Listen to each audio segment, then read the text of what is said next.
कितनी कमाल की बात। भगवान ने मंदिर में ताना देते हुए कहा, हमेशा मांगने आते हो, कभी मुझसे मिलने भी आ जाया करो। एक सेठ थे जिनके पास बेहिसाब दौलत थी और बड़े बड़े बिजनेस।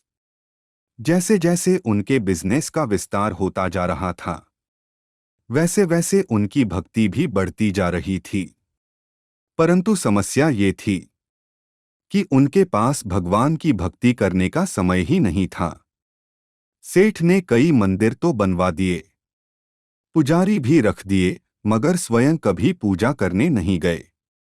उन्हें लगा कि मंदिर में पुजारी हैं, वे भगवान की पूजा कर लेंगे और भगवान को इससे ज्यादा और क्या चाहिए। पर एक दिन उनके बिजनेस में बहुत बड़ा घाटा हो गया। ऐसे संकट में फंस गए कि उन्हें 100 करोड़ रुपयों की आवश्यकता थी। हर तरफ से घिर चुके थे, पैसा कहीं से भी नहीं जुटा पा रहे थे। तभी उन्हें ख्याल आया, मैंने इतने मंदिर बनवाए हैं, भगवान को प्रसन्न किया है, तो चलो उन्हीं से मांगते हैं।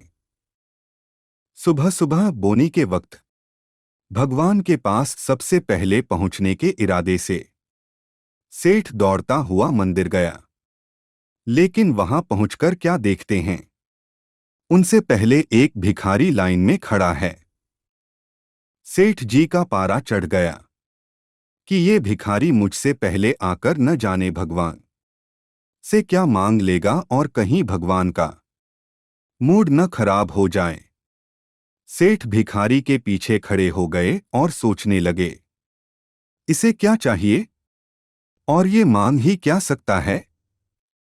उधर भिखारी भी सोच रहा था, सेठ जी भी भगवान से मांगने आए हैं, अब इन जैसे अमीर आदमी को क्या चाहिए। जैसे ही मंदिर के पट खुले, भिखारी ने भगवान से कहा, हे प्रभु, मेरी पत्नी बीमार है, बस 100 रुपए की आवश्यकता है, कुछ दवा का प्रबंध हो जाए तो मेरी पत्नी ठीक हो जाए। सेठ जी का धैर्य टूट गया। तुरंत अपनी जेब से 100 रुपए निकाले और भिखारी के हाथ में थमाते हुए बोले, ले ये 100 रुपए और यहां से निकल। भिखारी बहुत खुश हुआ, भगवान को धन्यवाद दिया और सेठ जी को भी।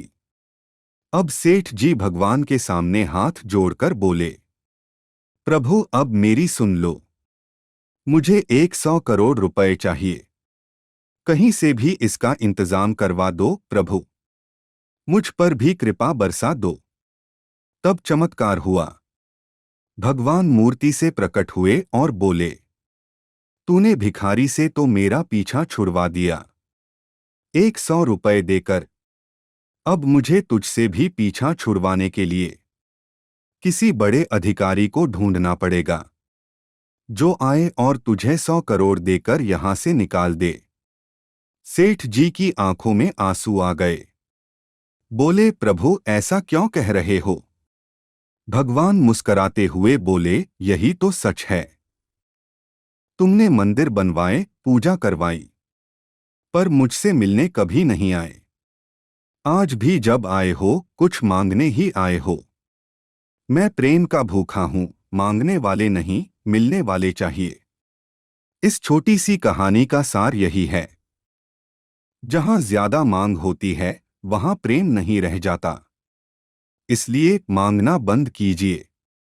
अगर कुछ मांगना ही है तो बस सब्र मांग लीजिए, और जब भी उनके दर पर जाएं तो उनसे मिलने के लिए जाएं, मांगने के लिए नहीं। धन्यवाद।